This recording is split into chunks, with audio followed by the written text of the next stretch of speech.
Hello friends, અગાઉના વિડીયોના માધ્યમ દ્વારા આપણે ભાગીદારીના પુનર્ગઠનનો અભ્યાસ કર્યો તેમજ ભાગીદારો વચ્ચે નફા નુકસાન વહેંચણીના પ્રમાણમાં ક્યારે ફેરફાર થાય છે એ ફેરફારના કારણો આપણે જોયા. હવે એ ફેરફારના કારણોને લીધે આપણે જોયું હતું કે અમુક ભાગીદારો ભાગીદારી પેઢીમાંથી ત્યાગ કરે છે, જ્યારે અમુક ભાગીદાર ભાગીદારી પેઢીમાં શું કરે છે? લાભ મેળવે છે. કયા કારણથી? તો કે જ્યારે ભાગીદારી પેઢીમાં નફા નુકસાન વહેંચણીના પ્રમાણની અંદર શું કરવામાં આવે? ફેરફાર કરવામાં આવે. ત્યારે અમુક ભાગીદાર હોય એને નફા નુકસાન ફાળવણીમાં ફેરફાર પહેલાં જે નફાનો ભાગ મળતો હતો એના કરતાં ઓછો મળે છે, તો આપણે એ ભાગીદારનો શું કહેતા હતા? ત્યાગ. એ જ રીતે જ્યારે નફા નુકસાન વહેંચણીનું જૂનું પ્રમાણ અને નફા નુકસાન વહેંચણીનું નવું પ્રમાણ, જૂનું પ્રમાણ ઓછું હોય અને નફા નુકસાન વહેંચણીના પ્રમાણમાં ફેરફાર કર્યા બાદ જ્યારે ભાગીદારને નફાનો વધારે ભાગ મળે તો એ વધારાના ભાગને આપણે શું કહેતા હતા? ભાગીદારનો લાભ. તો આજે વિદ્યાર્થી મિત્રો આપણે તમારી ટેક્સ્ટ બુકની અંદરથી આપણે સ્વાધ્યાયના થોડાક એક્ઝામ્પલ જે લાભ અને ત્યાગને રિલેટેડ છે તે આપણે જોઈશું. ઓકે, તો શરૂઆત કરીએ એક્ઝામ્પલ નંબર 4થી. એક્ઝામ્પલ નંબર 4 શું કહે છે? એક્ઝામ્પલ નંબર 4 તો કે ભાગીદારો અમર અને અકબર એક ભાગીદારી પેઢીના સરખે હિસ્સે નફો નુકસાન વહેંચતા ભાગીદારો છે. ભાગીદારો વચ્ચે નફા નુકસાન વહેંચણીનું પ્રમાણ કયું આપેલું છે આપણને? સરખે ભાગે. સરખે ભાગે એટલે 1:1 પ્રમાણમાં ભાગીદારો નફો નુકસાન વહેંચે છે. બધા જ ભાગીદારો એ નફા નુકસાન ફાળવણીનું પ્રમાણ બદલીને ભવિષ્ય માટે અનુક્રમે 3:2 કરવાનું નક્કી કર્યું. એટલે બધા જ ભાગીદારોની સર્વસંમતિથી નફા નુકસાન વહેંચણીના પ્રમાણમાં ભાગીદારો શું કરે છે? ફેરફાર કરે છે અને નવું પ્રમાણ રાખે છે 3:2. આ સંજોગોમાં કયો ભાગીદારે કેટલો ત્યાગ કર્યો તે જણાવો. ઓકે વિદ્યાર્થી મિત્રો, તો અહીંયા આપણે જોવાનું છે કે કયો ભાગીદાર કેટલો લાભ મેળવે છે અને કયો ભાગીદાર કેટલો ત્યાગ મેળવે છે. તો સૌપ્રથમ પહેલું આપણને ભાગીદારોના નામ આપેલા છે. તો એક ભાગીદારનું નામ છે અમર અને બીજાનું નામ છે આપણી પાસે અકબર. ઓકે, નફા નુકસાન વહેંચણીનું જૂનું પ્રમાણ. તો નફા નુકસાન વહેંચણીનું જૂનું પ્રમાણ, નફા નુકસાન ફાળવણીના પ્રમાણમાં ફેરફાર કર્યા પહેલા ભાગીદારો 1:1 પ્રમાણમાં નફો નુકસાન વહેંચતા હતા અને એ બદલી અને ભાગીદારોએ નવું પ્રમાણ નક્કી કર્યું. તો નવું પ્રમાણ કેટલું નક્કી કર્યું? 3:2. 3:2 આ મળી ગયું આપણને નફા નુકસાન વહેંચણીનું નવું પ્રમાણ અને નફા નુકસાન વહેંચણીનું જૂનું પ્રમાણ. અહીંયા એક્ઝામ્પલમાં આપણને વિદ્યાર્થી મિત્રો એવું કીધું છે કે ભાગીદારોએ કરેલ ત્યાગ કેટલો ત્યાગ કર્યો છે તે જણાવો. એટલે ત્યાગના સૂત્રની મદદથી આપણે ભાગીદારનો શું શોધીશું? ત્યાગ. હવે જ્યારે ત્યાગ અને લાભનું પ્રમાણ શોધતા હોય ત્યારે સૌપ્રથમ પહેલું તો કે નફા નુકસાન વહેંચણીનું જે જૂનું પ્રમાણ અને નફા નુકસાન વહેંચણીનું જે નવું પ્રમાણ આપેલું છે એ બંનેની અંદર બંનેના બેઝ એટલે કે બંનેના છેદ આપણે શું કરવા પડે? સરખા કરવા પડે. તો પહેલા જોઈએ નફા નુકસાન વહેંચણીનું જૂનું પ્રમાણ 1:1. તો 1+1 કેટલા થાય? 2. તો બંનેના છેદમાં આપણે કેટલા લખીશું? 2. તો લખાશે 1/2 અને બીજા માટે અકબર માટે પણ લખીશું 1/2. આ થઈ ગયું નફા નુકસાન વહેંચણીનું જૂનું પ્રમાણ. ઓકે, ત્યારબાદ નફા નુકસાન વહેંચણીનું નવું પ્રમાણ આપણને કીધું હતું 3:2.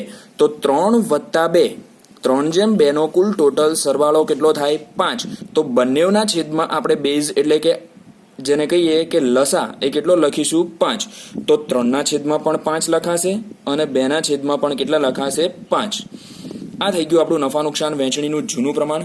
હવે નફા નુકસાન વહેંચણીના જૂના પ્રમાણ અને નવા પ્રમાણને આધારે આપણે શોધવાનો છે શું? ભાગીદારનો ત્યાગ. તો સૌપ્રથમ પહેલું ભાગીદારનો ત્યાગ શોધવા માટેનું સૂત્ર. તો ભાગીદારનો ત્યાગ ઇઝ ઇક્વલ ટુ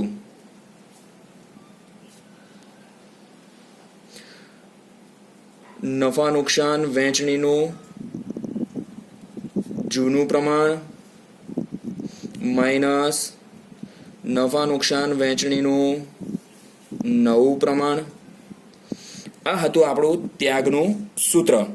હવે ત્યાગનું સૂત્ર લખ્યા બાદ આપણે શોધવાનો છે ભાગીદારનો ત્યાગ. તો ભાગીદાર અમરનો ત્યાગ ઇઝ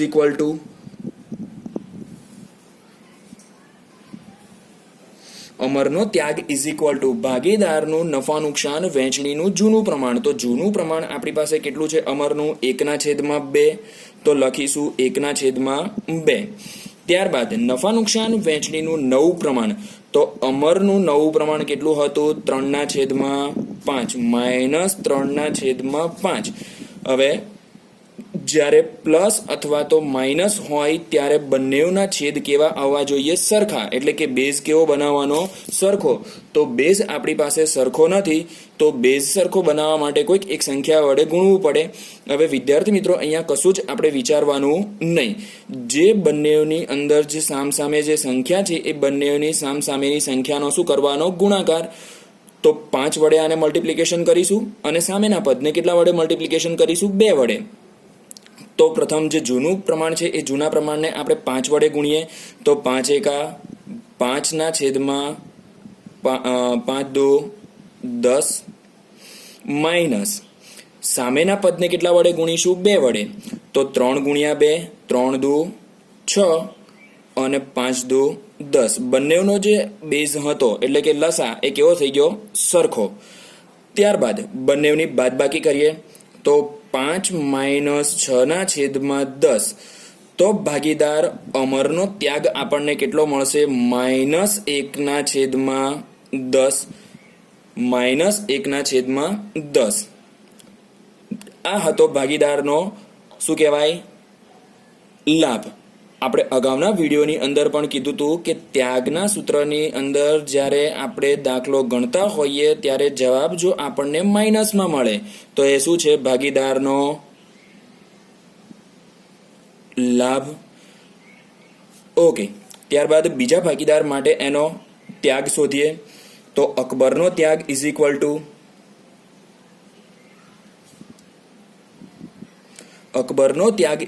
ટુ અકબરનું જૂનું પ્રમાણ હતું કેટલું? 1/2 માઇનસ એનું નવું પ્રમાણ કેટલું? તો કે 2/5.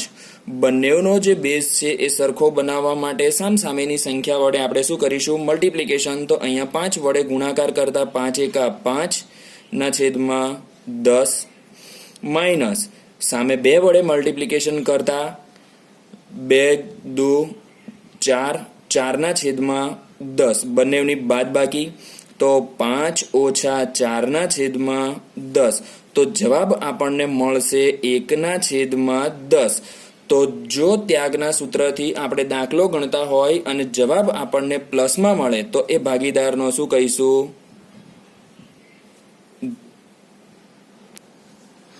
તો આ મળી ગયો આપણને ભાગીદારોનો લાભ અને ત્યાગ.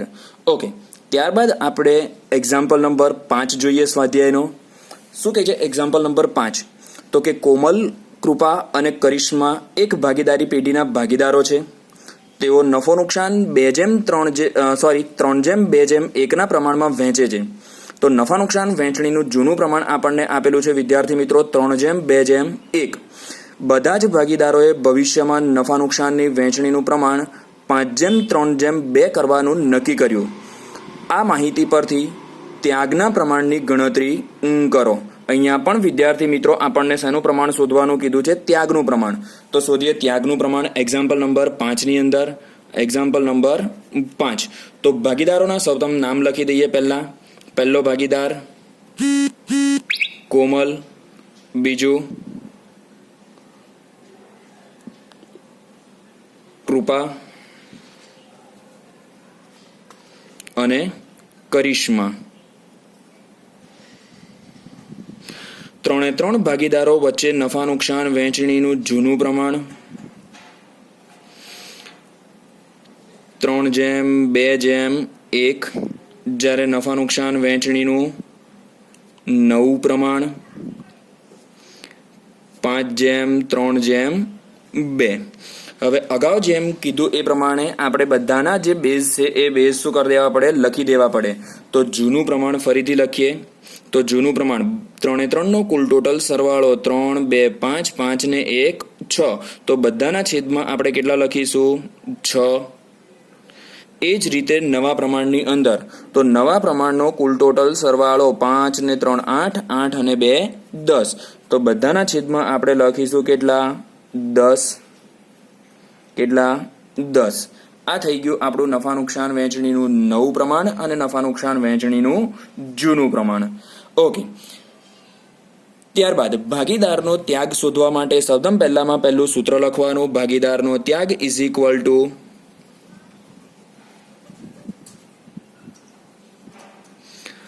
નફા નુકસાન વહેંચણીનું જૂનું પ્રમાણ માઇનસ નફા નુકસાન વહેંચણીનું નવું પ્રમાણ. ઓકે. સૌપ્રથમ પહેલામાં પહેલું શોધીએ આપણે કોમલ. તો કોમલનો ત્યાગ ઇઝ ઇક્વલ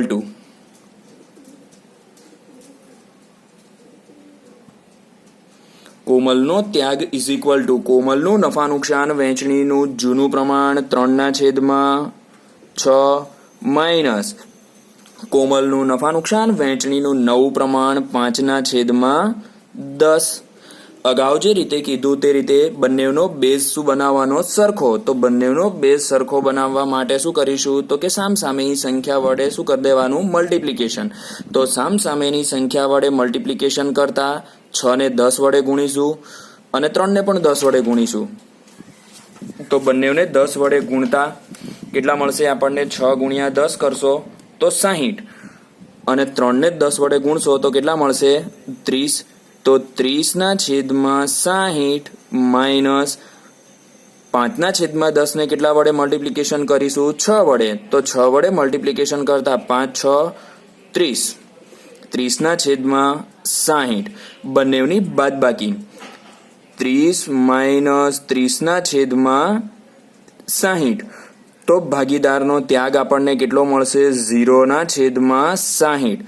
અહીંયા 0/60 મળે છે. એનો મતલબ એવો વિદ્યાર્થી મિત્રો કે જે કોમલ ભાગીદારી પેઢીનો ભાગીદાર છે એ ભાગીદારી પેઢીનો ભાગીદાર નફા નુકસાન વહેંચણીના પ્રમાણમાં ફેરફારને પરિણામે કોઈ પણ પ્રકારનો ભાગીદારી પેઢીમાં લાભ નથી મેળવતો કે એ ત્યાગ કરતો નથી. ઓલરેડી એટલો જેને નફાનો ભાગ મળતો હતો એટલો જ નફા નુકસાન વહેંચણીના પ્રમાણમાં ફેરફાર કર્યા પછી પણ એને નફાનો એટલો જ ભાગ મળશે. ત્યારબાદ કૃપા. તો કૃપાનો ત્યાગ ઇઝ ઇક્વલ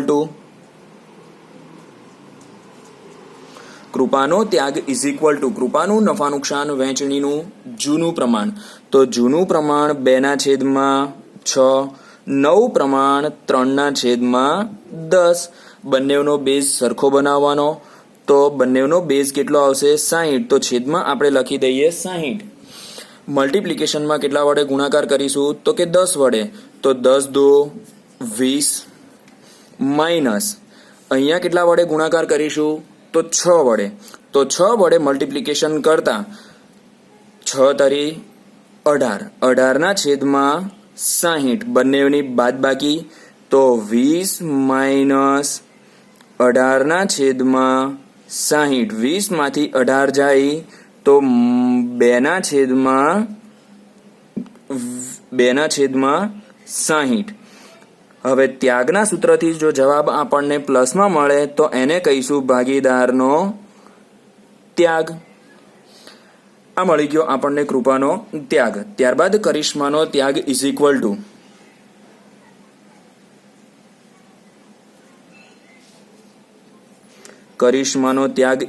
ટુ કરિશ્માનું નફા નુકસાન વહેંચણીનું જૂનું પ્રમાણ 1/6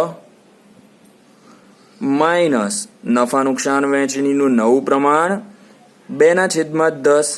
બંનેનો બેઝ સરખો બનાવવા માટે આપણે સામસામેની સંખ્યા વડે શું કરીશું? મલ્ટિપ્લિકેશન એટલે કે ગુણાકાર. તો 10 ને 6 વડે ગુણીશું અને 6 ને કેટલા વડે ગુણીશું? 10 વડે. તો બંનેનું સામસામે મલ્ટિપ્લિકેશન કરતા 10 × 1 10/60 માઇનસ સામે કેટલાથી મલ્ટિપ્લિકેશન કરીશું? 6 થી. તો 6 × 2 = 12/60. બંનેનો બેઝ સરખો કર્યા બાદ બંનેની શું કરવાની? બાદબાકી. તો બંનેની બાદબાકી કરતા 10 - 12/60 આપણને મળશે 60. તો 10 માંથી 12 માઇનસ કરતા આપણને જવાબ મળશે -2/60. 60 -2/60 મળે જો ત્યાગના સૂત્રથી, તો એને વિદ્યાર્થી મિત્રો આપણે શું કહીશું? ભાગીદારનો લાભ.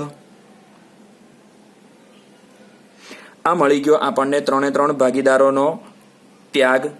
તો જે કોમલ છે એ કોમલ ભાગીદારી પેઢીનો ભાગીદાર 0/60 એટલે કે કોઈ પણ પ્રકારનો ત્યાગ કરતી નથી. જ્યારે કૃપા છે એ કૃપા કેટલો ત્યાગ કરશે? તો કે 2/60. અને જે કરિશ્મા છે એ કરિશ્મા કેટલો લાભ મેળવશે? તો કે -2/60. આ મળી ગયું આપણને વિદ્યાર્થી મિત્રો ત્યાગ ભાગીદારોનો. ઓકે, એક્ઝામ્પલ નંબર 5 જોયા બાદ વિદ્યાર્થી મિત્રો આપણે 6 જોઈએ.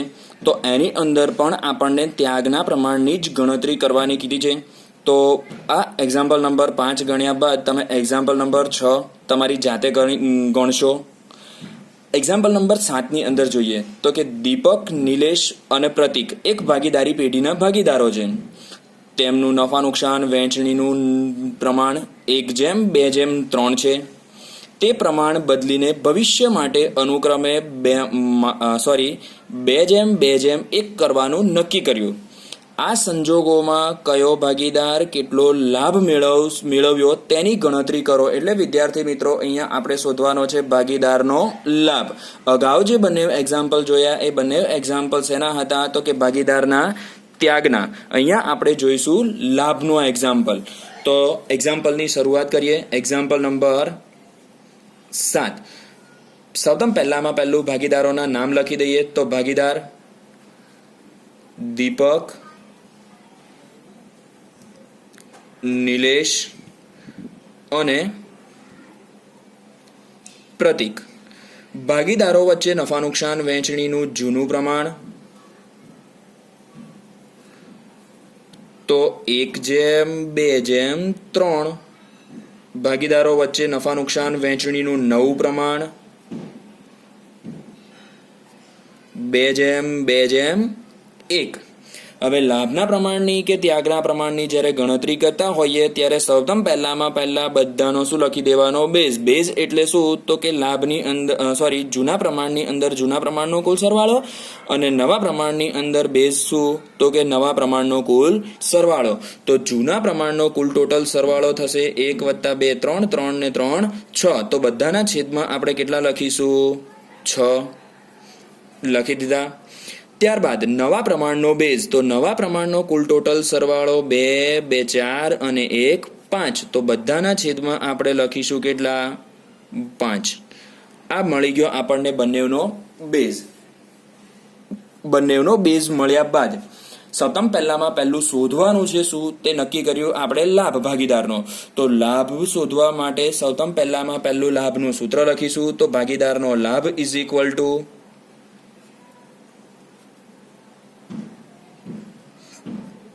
હવે ભાગીદારનો જ્યારે લાભ શોધતા હોય ત્યારે ત્યાગ કરતા જે સૂત્ર હતું એના કરતા રિવર્સ કરી દેવાનું. ત્યાગની અંદર હતું જૂનું પ્રમાણ માઇનસ નવું પ્રમાણ. જ્યારે લાભ શોધતા હોય ત્યારે નવા પ્રમાણને ક્યાં લખવાનું? આગળ. તો નવા પ્રમાણમાંથી જૂના પ્રમાણને આપણે શું કરીશું? માઇનસ. તો સૂત્ર બનશે ભાગીદારનો લાભ ઇઝ ઇક્વલ ટુ નફા નુકસાન વહેંચણીનું નવું પ્રમાણ માઇનસ નફા નુકસાન વહેંચણીનું જૂનું પ્રમાણ. આ થઈ ગયું આપણું સૂત્ર. ત્યારબાદ સૌપ્રથમ પહેલું શોધીએ દીપકનો લાભ. તો દીપકનો લાભ ઇઝ ઇક્વલ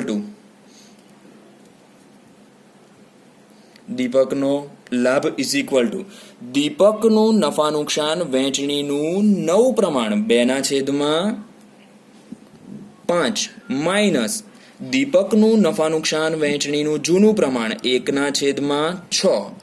બંનેનો બેઝ આપણે શું કરવાનો? સરખો કરવાનો. તો બંનેનો બેઝ સરખો કરવા માટે અગાઉ જે રીતે કીધું તે રીતે બંનેમાં જે સામસામે સંખ્યા હોય એ સામસામેની સંખ્યા વડે બંનેનું શું કરી દેવાનું? મલ્ટિપ્લિકેશન. તો 2 × 6 6 × 2 12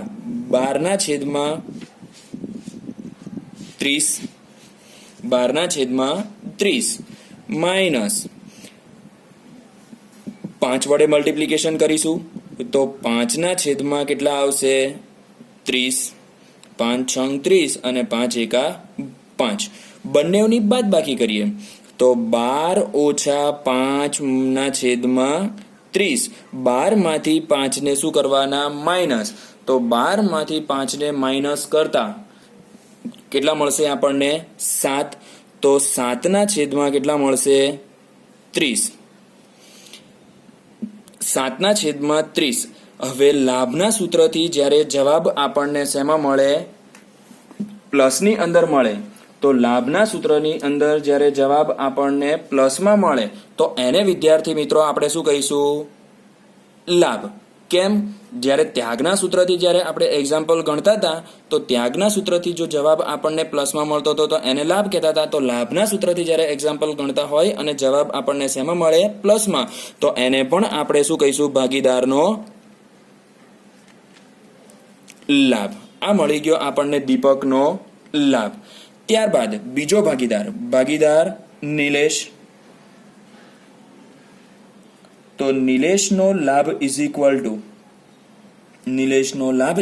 ટુ હવે નિલેશનું નફા નુકસાન વહેંચણીનું જૂનું પ્રમાણ અને નવું પ્રમાણ લખીએ. તો નફા નુકસાન વહેંચણીનું નવું પ્રમાણ હતું 2/5 અને નફા નુકસાન વહેંચણીનું જૂનું પ્રમાણ હતું કેટલું? તો કે 2/6. બંનેનો બેઝ સરખો બનાવવા માટે સામસામેની સંખ્યા વડે શું કરવાનું? મલ્ટીપ્લિકેશન. તો 6 દુ 12/30. એ જ રીતે સામેની સાઈડે તો 5 વડે મલ્ટીપ્લિકેશન કરીશું. 5 દુ 10/5 6 30. બંનેની બાદબાકી તો 12-10/30. 12માંથી 10ને માઇનસ કરતા આપણને જવાબ મળશે શેમાં? પ્લસમાં 2/30.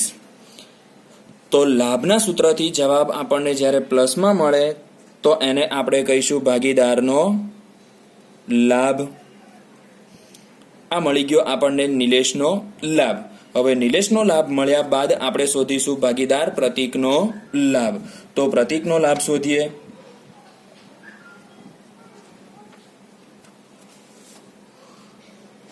પ્રતીકનો લાભ ઇઝ ઇક્વલ ટુ નફા નુકસાન વહેંચણીનું નવું પ્રમાણ કેટલું? તો કે 1/5 માઇનસ નફા નુકસાન વહેંચણીનું જૂનું પ્રમાણ 3/6. બંનેનો બેઝ સરખો બનાવવાનો. તો સામસામેની સંખ્યા વડે આપણે શું કરીશું? મલ્ટીપ્લિકેશન. તો 6 એકા 6. 6/30 માઇનસ 5 તારી 15. 15/30 થઈ ગયું. ત્યારબાદ બંનેની આપણે શું કરીશું? બાદબાકી. 6 ઓછા 15/30. તો 6માંથી 15ને માઇનસ કરતા આપણને જવાબ મળશે -9 કેટલા? 30. જ્યારે લાભના સૂત્રથી જવાબ આપણને માઇનસમાં મળે તો એને કહેવાય ભાગીદારનો ત્યાગ. તો આ મળી ગયો આપણને ભાગીદારોનો લાભના સૂત્રની મદદથી ભાગીદારનો લાભ અથવા તો ભાગીદારનો ત્યાગ. ત્યારબાદ જોઈએ વિદ્યાર્થી મિત્રો આપણે એક્ઝામ્પલ નંબર 9. એક્ઝામ્પલ નંબર 8 ની અંદર સેમ એક્ઝામ્પલ નંબર 7 ની મેથડથી જ આપેલું છે. જ્યારે એક્ઝામ્પલ નંબર 9 ની અંદર આપણને નફા નુકસાન વહેંચણીના નવા પ્રમાણમાં થોડો કંઈક ફેરફાર આપેલો છે. જોઈએ આપણે એક્ઝામ્પલ નંબર 9 શું કહે છે? તો કે પ્રવીણ, મહેન્દ્ર, અરવિંદ એક પેઢીના ભાગીદારો છે. તેમની વચ્ચે નફા નુકસાન વહેંચણીનું પ્રમાણ 5:2 છે. બધા જ ભાગીદારોએ મળીને નફા નુકસાન વહેંચણીનું પ્રમાણ બદલીને નવું પ્રમાણ 2/9, 3/9 અને 4/9 નક્કી કર્યું. આ માહિતી પરથી કયો ભાગીદાર કેટલો ત્યાગ કર્યો છે તે ત્યાગના સૂત્રની મદદથી શોધો. હવે વળી પાછું વિદ્યાર્થી મિત્રો આપણે કયા સૂત્ર પર જઈશું? ત્યાગના સૂત્ર પર. તો ત્યાગના સૂત્રની મદદથી આપણે શું શોધીશું? ભાગીદારોનો ત્યાગ. ઓકે, તો લખીએ એક્ઝામ્પલ નંબર 9. ભાગીદારો. તો સૌપ્રથમ પહેલો પ્રવીણ, બીજો ભાગીદાર મહેન્દ્ર અને ત્રીજો ભાગીદાર આપણને આપેલો છે અરવિંદ. 3 ભાગીદારો વચ્ચે નફા નુકસાન વહેંચણીનું જૂનું પ્રમાણ. જૂનું પ્રમાણ 5:2:2. નવું પ્રમાણ આપેલું છે આપણને 2/9, 3/9 અને 4/9. અહીંયા નવા પ્રમાણની અંદર આપણને બેઝ આપેલો છે, પણ ચેક કરી લઈએ બંનેનો ટોટલ સરવાળો જે 3 3 છે એ 3 3નો સરવાળો કેટલો થવો જોઈએ? 9. તો 3 ને 2 5, 5 ને 4 9. ઓકે, અહીંયા આપણને બેઝ સહિત નવું પ્રમાણ આપેલું છે, પણ જૂના પ્રમાણની અંદર આપણને સૌથી પહેલાં બેઝ લખવો પડે, એટલે કે કુલ ટોટલ જે જૂના પ્રમાણનો જે સરવાળો છે એ બધાના છેદમાં આપણે લખીશું. તો જૂના પ્રમાણનો કુલ ટોટલ સરવાળો કેટલો થશે? 5 ને 2 7 અને 7 2 9. તો 5/9, 2/9 અને ફરીથી 2/9 થઈ ગયું. ત્યારબાદ ત્યાગના સૂત્રની મદદથી આપણે શોધવાનો છે ભાગીદારનો ત્યાગ. તો ભાગીદારનો ત્યાગ ઇઝ ઇક્વલ ટુ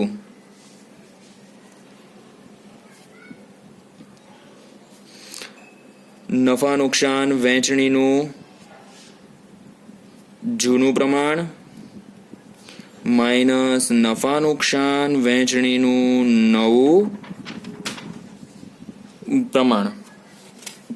આ મળી ગયું આપણને ભાગીદારનો ત્યાગ શોધવા માટેનું સૂત્ર. ત્યારબાદ ભાગીદારનો ત્યાગ, તો સૌથી પહેલું શોધીએ પ્રવીણનો. તો પ્રવીણનો ત્યાગ ઇઝ ઇક્વલ ટુ, હવે નફા નુકસાન વહેંચણીનું જૂનું પ્રમાણ, તો પ્રવીણનું જૂનું પ્રમાણ હતું 5/9 માઇનસ નફા નુકસાન વહેંચણીનું નવું પ્રમાણ, તો પ્રવીણનું નવું પ્રમાણ હતું 2/9. અહીંયા જો વિદ્યાર્થી મિત્રો આપણને બંનેનો જે બેઝ છે એ બેઝ કેવો આવે છે? સરખો.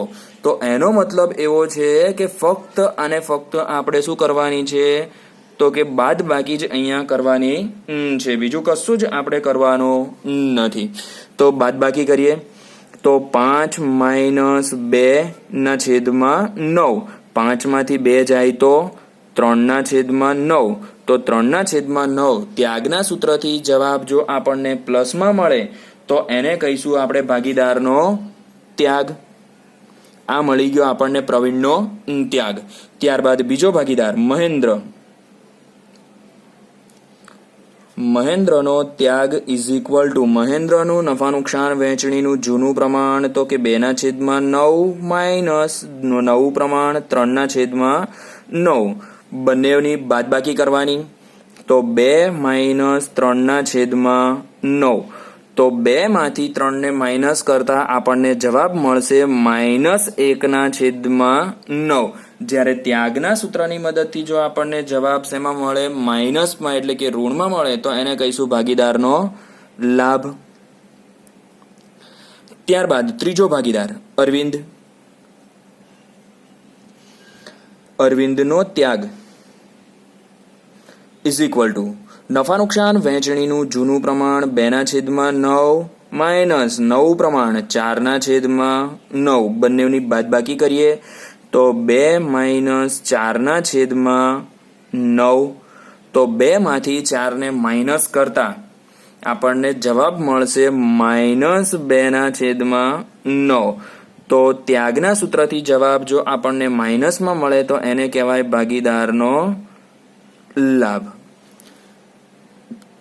તો આ હતા વિદ્યાર્થી મિત્રો લાભ અને ત્યાગના એક્ઝામ્પલ. આઈ થિંક આ જે લાભ અને ત્યાગના પ્રમાણના જે એક્ઝામ્પલ છે એ તમારા બોર્ડની પરીક્ષાની અંદર સેક્શન સીની અંદર, એટલે કે વિભાગ સીની અંદર 99% એક્ઝામ્પલ નંબર જે 22મો આવશે, એટલે કે પ્રશ્ન નંબર જે 22 હશે એ 22મા નંબરનો પ્રશ્ન હંમેશા કયો હશે? તો કે કાં તો લાભના પ્રમાણ અથવા તો ત્યાગની ગણતરી કરો, ભાગીદારોનો લાભ શોધવાનો અથવા તો ભાગીદારનો ત્યાગ. તો આ વિડીયોની અંદર આપણે લાભ અને ત્યાગના એક્ઝામ્પલ જોયા. આ એક્ઝામ્પલ બાદ તમે જો તમારી પાસે કોઈ એક્સ્ટ્રા એક્ઝામ્પલ હોય તો એ એક્સ્ટ્રા એક્ઝામ્પલ પણ લાભ અને ત્યાગના પ્રમાણની ગણતરીના વિદ્યાર્થી મિત્રો તમે ગણી શકશો.